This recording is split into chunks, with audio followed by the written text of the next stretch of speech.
Alors bonjour à tous et bienvenue dans ce nouvel audio. Donc aujourd'hui nous allons parler de l'hypersensibilité et d'une forme particulière. Donc c'est-à-dire que nous avons une hypersensibilité émotionnelle, une hypersensibilité à son environnement, au bruit, au chaud, au froid, à tout ce que nos sens peuvent capter. Et puis bien sûr il y a les personnes qui ont les deux, donc qui vont se confondre, et il y a aussi l'hypersensibilité à soi-même. Donc il y a déjà au moins 3 formes d'hypersensibilité. Et ce qu'il faut bien comprendre, c'est que quand quelqu'un vous dit « je suis hypersensible », il ne parle pas forcément de la même chose. Donc c'est parfois intéressant de lui demander « mais de quoi est-ce que tu parles exactement ? Hypersensible par rapport à quoi ou par rapport à qui ?»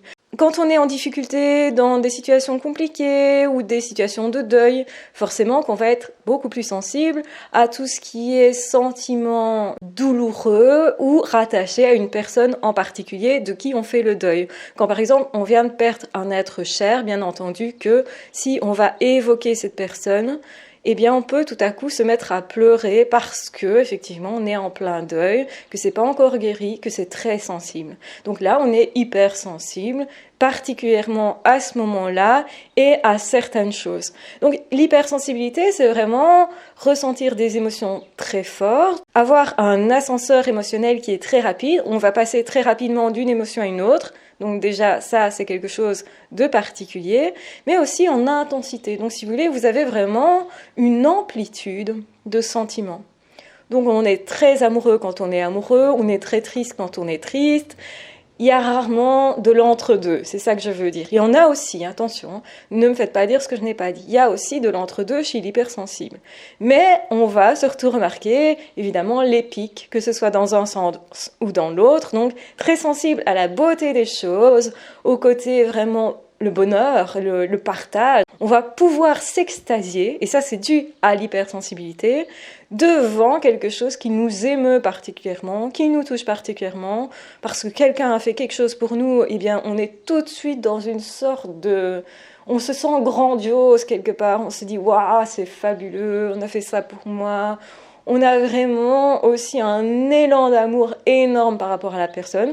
On peut malheureusement aussi être très envahissant dans des périodes comme ça, parce qu'on a vraiment envie de rentrer en relation avec quelqu'un, parce qu'on est hyper motivé. Donc là, malheureusement, parfois, c'est difficile. 2 zèbres l'un face à l'autre, et l'un qui ressent beaucoup pour l'autre, et l'autre pas vraiment, et pas dans cet état d'esprit, eh bien, peut se sentir envahi par cette première personne, donc le zèbre qui, au fond, est trop dans ce qu'il ressent lui.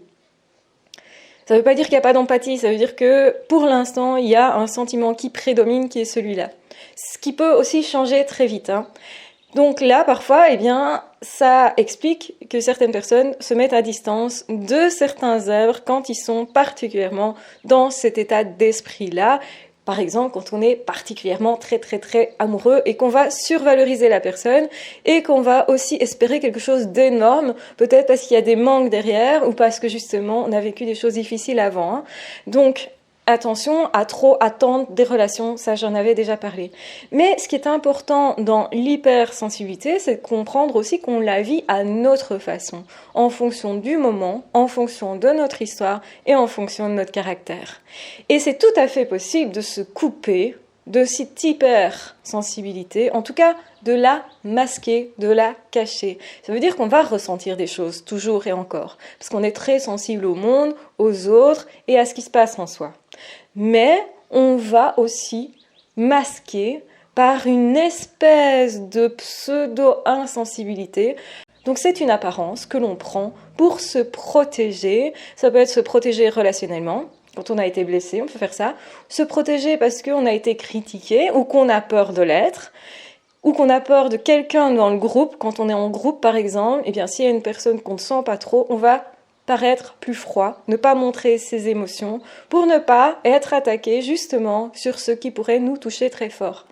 Donc certains hypersensibles font ça, c'est un mécanisme de défense qui est normal et qui est plutôt courant, et beaucoup de personnes du coup ne capte pas que cette personne-là est hypersensible. Alors évidemment que quand on va parler avec cette personne, qu'on va mettre le doigt sur quelque chose qui est important pour cette personne, on peut voir que cette personne a des larmes dans les yeux tout à coup, ou tout à coup rougit, ou tout à coup tremble. Il y a quelque chose, en tout cas, de l'ordre de l'émotionnel qui va transparaître quand même, mais que à certains moments où la personne, quand même, essayera de se masquer. Ça peut être dû aussi à une enfance particulière où on lui a demandé de cacher ses émotions.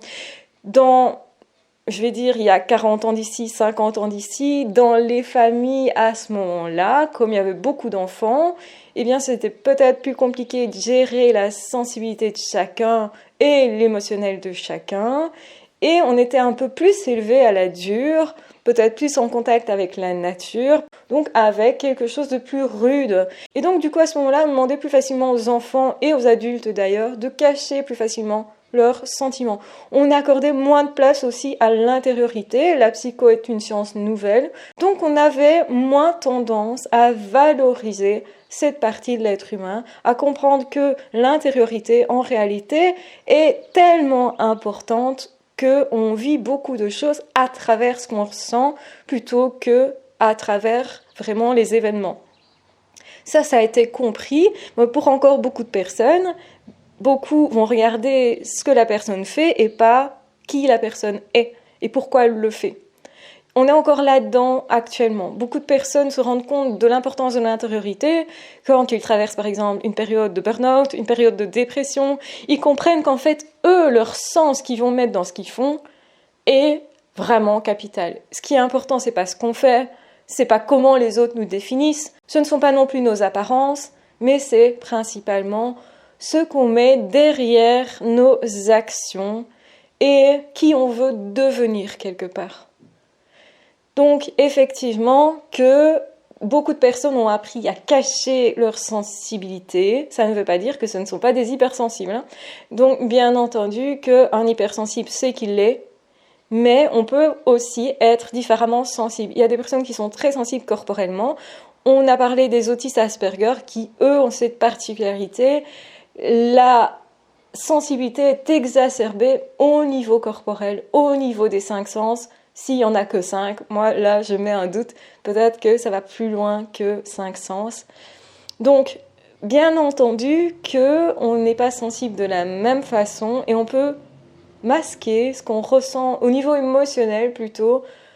Donc on peut paraître pas très sensible alors qu'on l'est très fortement justement. Voilà, je voulais simplement faire un petit point là-dessus pour remettre les choses au clair. J'espère que vous allez bien. J'espère que cet audio vous aura aidé à avancer sur votre chemin, à mieux vous comprendre, à mieux vous accepter, parce que c'est le but, et du coup à savoir comment faire avec vous-même pour aller vers plus de vie et plus de bien-être. Donc je vous embrasse bien fort, je vous aime très fort, je vous souhaite un bel épanouissement dans la vie, tout simplement un chouette chemin. N'oubliez jamais que c'est le chemin qui compte et pas ce qu'on obtient vraiment.